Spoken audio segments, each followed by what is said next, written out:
The White Sox won the series against the Guardians, but this particular series will always be remembered for the Anderson Ramirez sixth inning fist fight.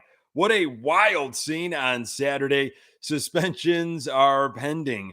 Luis Robert Jr. has done something that no other Sox center fielder has done before. And is Yoan Moncada truly fit to be playing the rest of the season at third base? You are Locked On White Sox, your daily Chicago White Sox podcast. Part of the Locked On Podcast Network, your team every day.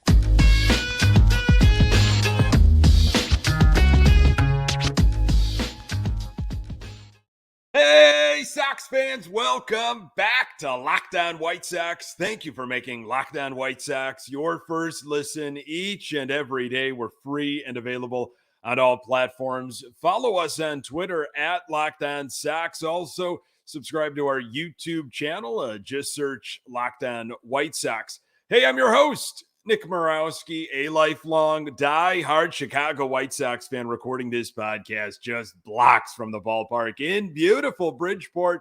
You can find me on Twitter at Nick_GGTB. Locked On White Sox is part of the Locked On Podcast Network, your team every day. Our Chicago White Sox will take on the New York Yankees on Monday. Dylan Cease will be on the hill. Catch every pitch of the White Sox hometown broadcast with SiriusXM on the SXM app. Search White Sox. State of the Sox. 45-68, 13 and a half games back in the Central, if you're keeping tabs on that. 23 games under 500.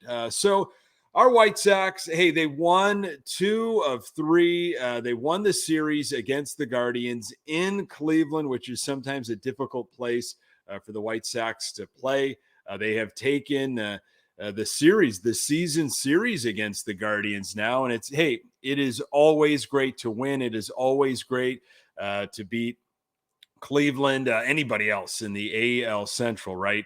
But in my personal opinion, this series, it does not erase the fact that the Sox are 23 games under 500 and 13 and a half out.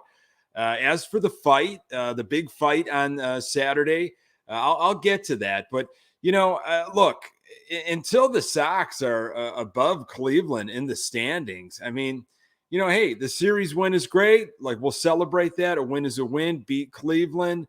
It's always great to beat Cleveland. But Sox are still 23 games under. So I'm not celebrating too much here. Prior to the Cleveland series, this is what our fearless leader, Pedro Grifol, said on what he wants the White Sox to accomplish these last 2 months. We have 2 months left, and they are critical 2 months, Grifol said. This is not a just finish the season out type of 2 months for us. We're never going to compromise a major league win because they're really, really hard to come by. At the same time, there are things we have to correct before we move forward, and that's one of them. We just have to get better at it. I want to clean some things up, the fundamentals, the details, just things that kind of got away from us a little bit. It wasn't that we didn't address them. It's just that they haven't gotten better. When I say things are on me, that's what I mean. Things are on me. We've shown bits and pieces of every facet of the game, Grifol said, yet we haven't put it together as one. He's very robotic in his statements, isn't he? It's almost like things are being written out for him. And it's the same stuff. It's scrambled up a little bit here and there, but it's the same message that really he's been pushing out since he was hired. Fundamentals, bringing pride back, going to be playing the game the right way, giving fans something to root for, going to put everything together all at once, string that together, urgency, April and May matter, all that kind of stuff. I mean, sure, okay, great. You want to continue to clean things up and work on fundamentals, the details. You're 23 games under, you're 13 and a half out. That's awesome. If you think this is the time to keep hammering away at it, sure. Okay. Might as well, right? If you're going to go out there and play baseball games, you might as well do it the right way. But some of the things that he continues to say, when he says, when he puts it on him and that's what he means, things are on me. If that's truly how you continue to feel, then I don't need you around next year. A one and done is fine by me. I think he was a 3-year contract. Again, you want to ask me, how did things go so wrong for the White Sox?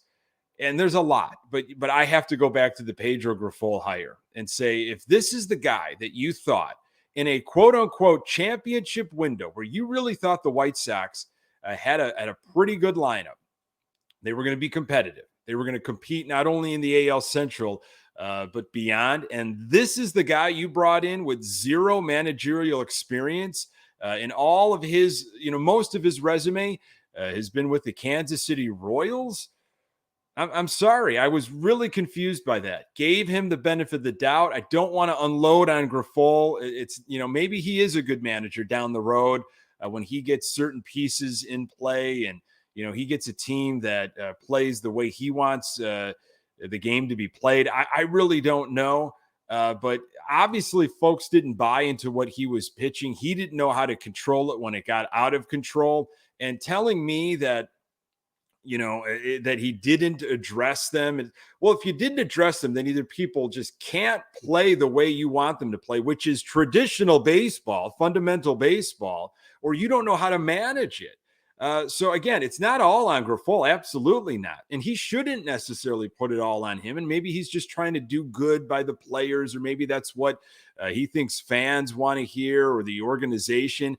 But, there's a lot of disappointment on the players as well. They just absolutely did not show up. So, hey, you want to work on the little stuff, the spring training stuff, and hitting cutoff guys and, backing up bases and all that, continue to work on plate discipline. Go ahead, man. Absolutely go ahead. But, to continually say it's on you, it is on you then. And I don't know if you necessarily need to be around here in 2024. I think we need somebody that will command the respect, that understands, how to get the absolute most out of this White Sox baseball team. And maybe it's not Grifol. Again, the fact that he had a 3-year contract, I think he's going to continue to be around, but we shall see. Really disappointing. And it's the same stuff from him. And I can't even make sense of half the stuff that he's saying. On Sunday, there was no Tim Anderson. It was a quote unquote planned day off. I have a feeling it was a planned day off at the 6th inning on Saturday. This was Pedro Grifol after Saturday's melee. Everybody was out there fighting for each other and protecting each other. It was a much needed win. Could it have been the best win of the year? Possibly. If you're basing it on emotions, yeah, it was the best win of the year. So here we are. The best win of the year in Pedro Grifol's mind is a win that got them, 22, 23 games under 500 and around 13 games back in the division. That was the defining point, because there was some emotion and there was some, benches cleared because of whatever happened between Ramirez and TA. That is what you're basing it on. Okay. That is fine by me. Well, Sox responded. They beat the Guardians 5-3 on Sunday. It was really the 9th inning where the Sox kind of took advantage of a couple of misconnections made by Cleveland's third baseman and first baseman. And then Elvis Andrus made it hurt with a 2-run single. Jesse Schultens was on the hill for the Sox. Schultens had his second quality start of the road trip, allowing 3 runs, 2 earned on 6 hits and 1 walk over 6 innings. Schultens, a 29-year-old rookie, had 13 swings and misses and struck out 6, lowering his ERA to 3.06. That's something right there is what you're working on for 2024. You're looking at your rotation for next year. I've been more and more impressed with what I'm seeing from Jesse Schultens. So keep giving me some of that. What happened on Saturday happened, Schulten said. We have each other's back no matter what happens. We're united around that. You saw the fight in the offense. It reassures us that we're all in this together. And how about that fight? Saturday, it was fight night in Cleveland. Sox beat the Guardians 7-4. Sixth inning of Saturday's game. He's been disrespecting the game for a while, Jose Ramirez said after the game. When he does something like that on the bases, he can get somebody out of the game. So I was telling him to stop doing that after he tapped me really hard, more than needed. He said he wanted to fight, and I had to defend him myself. I think Ramirez referring a little bit to maybe the push-off tag that TA had the other day earlier in the series. And I don't know exactly what Ramirez is referencing. And if this is something known about Tim Anderson around the league, it sounds like a nerve was struck for sure. Before it started, I know Anderson was yelling at first baseman Arias, and the umpire told him to knock it off, said Terry Francona. I didn't appreciate that Anderson, once he had 11 or 12 guys between them, that's when he started again, Francona continued. I said something to him, and I think that's what their manager was yelling about. I'm not going to comment on it, said Grifol.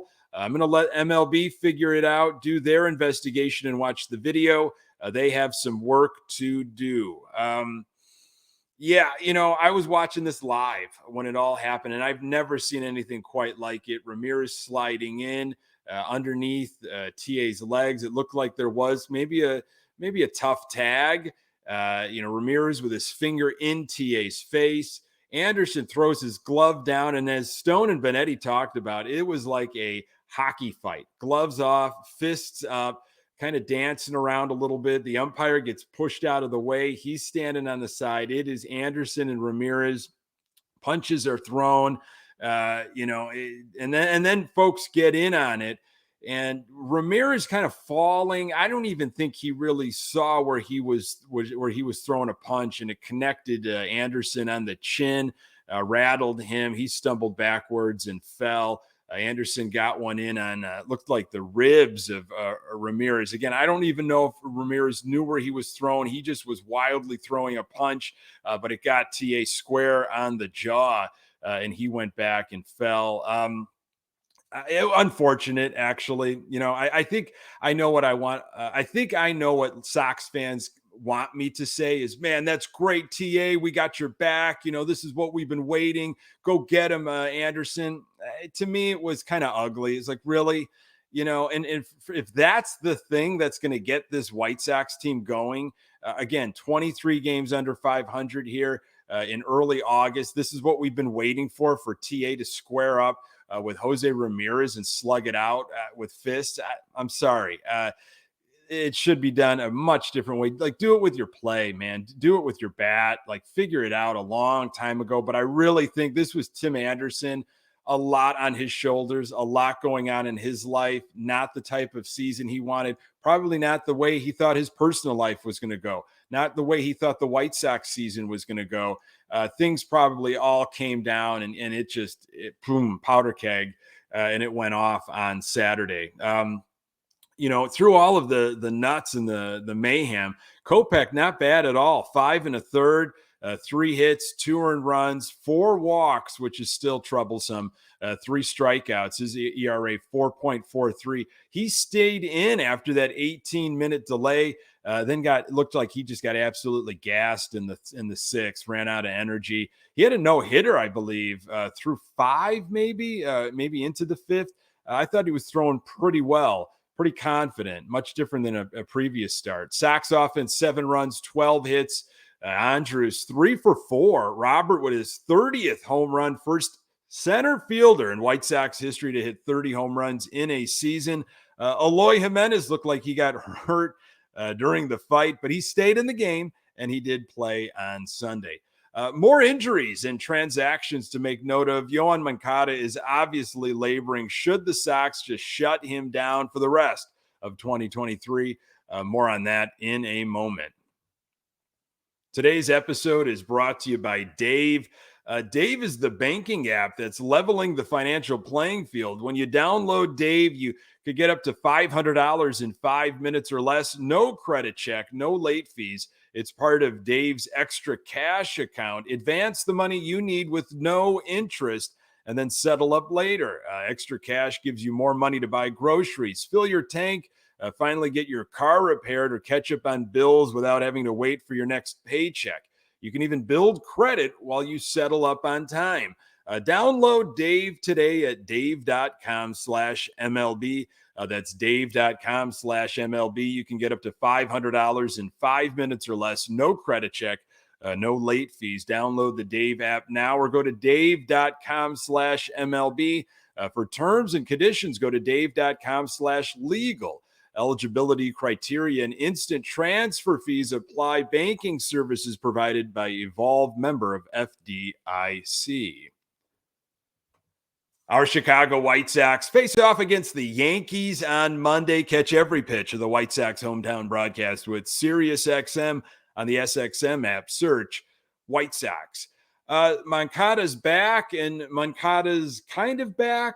Maybe not. I don't know. It is confusing with Yoan Moncada, as I'm sure you feel it as a White Sox fan. So this was from August 5th, a few days ago.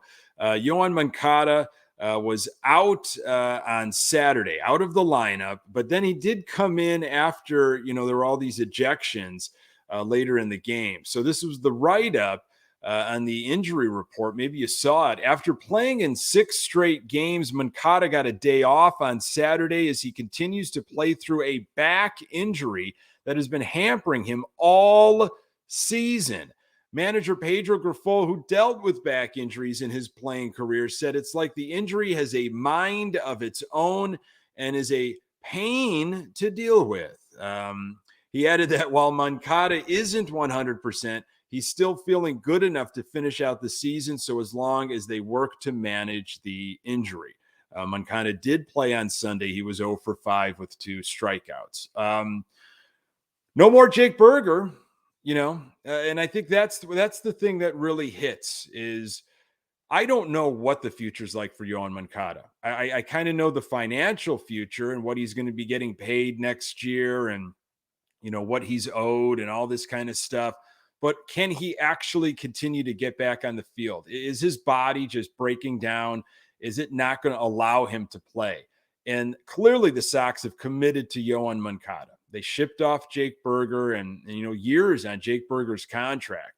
And now you're stuck with Yoan Moncada. I who knows the severity? It just seems like it's much worse than we know as fans. But in a season that is going the way that it is for the White Sox, again, 23 games under, we're out. It's done. We're already looking at, what the offseason is going to bring us. The White Sox are advertising, all of their different new prospects, what the farm system looks like now. It's basically 2017 all over again.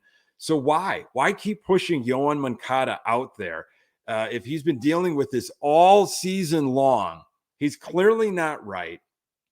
And any little thing, if this thing has a mind of its own, as Pedro Grifol said, any little thing could really screw up that back where he might, it could be like career-ending stuff. I don't know, but why not shut him down, give some younger guys an opportunity to play, see what you got in guys that get extended play for a long period of time. Not only some guys that you have on the roster now, but maybe, bring up Lenin Sosa. I think he'll eventually be brought up.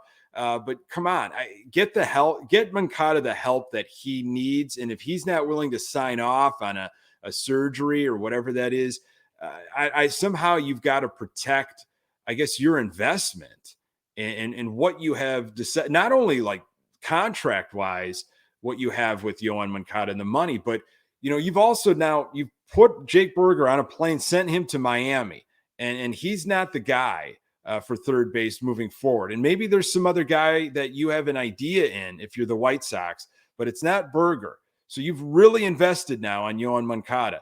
And you're telling me he's been dealing with this all season long. The season's over.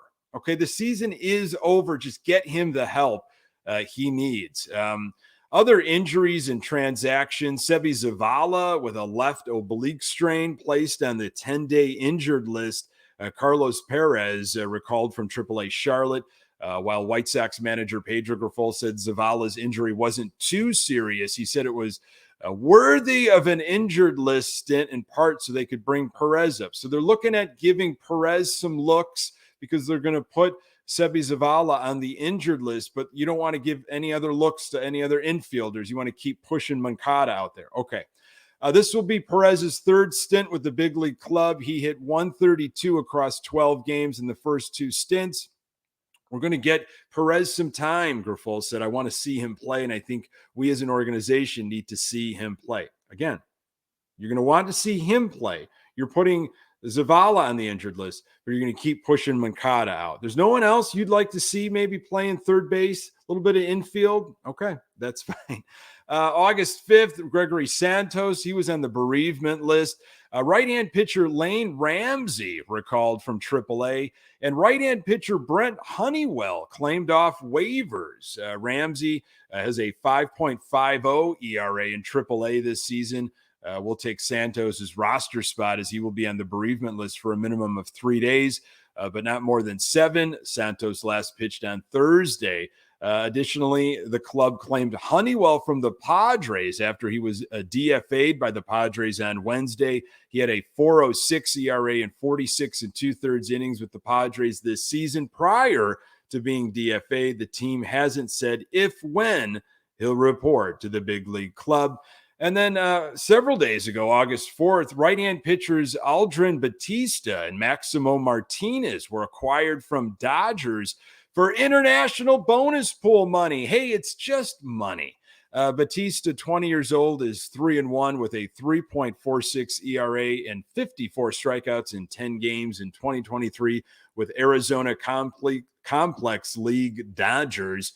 Martinez, 19 years old, had a 0 record with a 4.73 ERA and 28 strikeouts over 9 games this season with the ACL Dodgers. Sox trying to get some arms, trying to figure some things out for what bullpen, what the farm system, and what the starting rotation is going to look like in 2024. The fourth place Yankees come to town, and it's Garrett Cole against Dylan Cease to kick things off. More on that in a moment. Today's episode is brought to you by BetterHelp. Sometimes in life, we're faced with tough choices, and the path forward isn't always clear. Whether you're dealing with decisions around career, relationships, or anything else, therapy helps you stay connected to what you really want while you navigate life, so you can move forward with confidence and excitement. Trusting yourself to make decisions that align with your values is like anything. The more you practice it, the easier it gets. If you're thinking of starting therapy, give BetterHelp a try. It's entirely online, designed to be convenient, flexible, and suited to your schedule. Just fill out a brief questionnaire to get matched with a licensed therapist and switch therapists anytime for no additional charge. Let therapy be your map with BetterHelp. Visit BetterHelp.com/LockedOnMLB today to get 10% off your first month. That's BetterHelp, HELP.com/LockedOnMLB. White Sox host the Yankees starting on Monday. Cease against Cole. Dylan Cease is 0-1 with an ERA of 9.45 and 23 strikeouts in 3 appearances against the Yankees in his career. Garrett Cole has a 3-1 record with an ERA of 3.91 and 27 strikeouts in 4 appearances against the White Sox in his career. New York Yankees 58 and 54. 4th place in the AL East, 12 games out. This was from Scott Merkin post Sunday game. You know, Elvis Andrus, not a bad couple of games there in Cleveland. Entering the series finale, the 15-year veteran was hitting .370 in 50 games at the stadium, which is his best batting average in any MLB ballpark. He added to that resume on Sunday afternoon with a second consecutive 3-hit game, with his final hit being a go-ahead 2-run single off Guardians closer Clase, giving Chicago the 5-3 lead. He's great. Sox manager Pedro Grifol said of Andrews, he's got a great voice in there and he's got leadership. I'm really proud of the way he's taken on that role as of late. He's done a really good job of leading and being professional. It's great. Hey, it's great to see what Andres is doing, but again, he's not the future. I don't think he's going to be with the White Sox, in Arizona in 2024. So good for him. Pad the stats. Maybe audition in a little bit in case he does get DFA'd or some team wants to pick him up in the offseason. Robert became the 9th White Sox player to hit 30 home runs in his first 108 games and is on pace for 43, which would tie Frank Thomas for the 3rd most in a season in franchise history. I'm happy to hit 30 home runs, but I'm happier that I've been able to play almost every day, Robert said, except on his birthday. That's been my main goal. Said it, and I'm sure everybody said it, right? If this guy could stay healthy, he could be Mr. Danger in this White Sox lineup. He really can. I thought, Robert and Jimenez were going to be kind of lightning and thunder. Hasn't really gone that way for Jimenez. Kind of was like that with Berger until they shipped him off to Miami because they really bought in on Moncada and his back. But Robert, hey, healthy. He's been doing it on the field. Had a great catch in the Cleveland series. He's been flashing the leather all season long. And man, the power, almost effortless. And that's been fun. And that's probably the thing we'll continue to watch here the last few months is how high can that home run total climb? Again, if you missed an announcement I had last week, I'm going to be winding down my time with Locked On White Sox. Got a handful of episodes left. Next Thursday, August 17th, will be my last episode with Locked On White Sox, but I will be continuing my duties with the Good Guys Talk Back podcast. Might even try to pick up another maybe day or two, especially if things break in the off season, I can fire up the microphone and get another episode out. But that is a weekly podcast. And it's available everywhere. We've got a YouTube channel, all that kind of stuff. But thank you so very much, folks. And I'll continue to say these thank yous as my time winds down here. It has been an absolute joy, despite the type of product that we've had from our beloved Chicago White Sox. The time you've given me and the support and all that, it means the world. So thank you for making this podcast part of your daily routine. You can find the Locked On White Sox podcast absolutely everywhere you find your podcasts. We're on Twitter at Locked On Sox. You can find me on Twitter at Nick_GGTB. Don't forget to subscribe to that YouTube channel. Any questions, comments you have, LockedOnSox@gmail.com. Our Sox take on the Yankees on Monday. Catch every pitch of the White Sox hometown broadcast with SiriusXM on the SXM app. Search White Sox. Thanks for making Locked On White Sox your first listen every day. And hey, everydayers, you know who you are. On the next episode, I will recap Dylan Cease's outing, hopefully celebrating a White Sox winner. Appreciate you making time for the Locked On White Sox podcast. I'm Nick Morawski. Until next time, go Sox.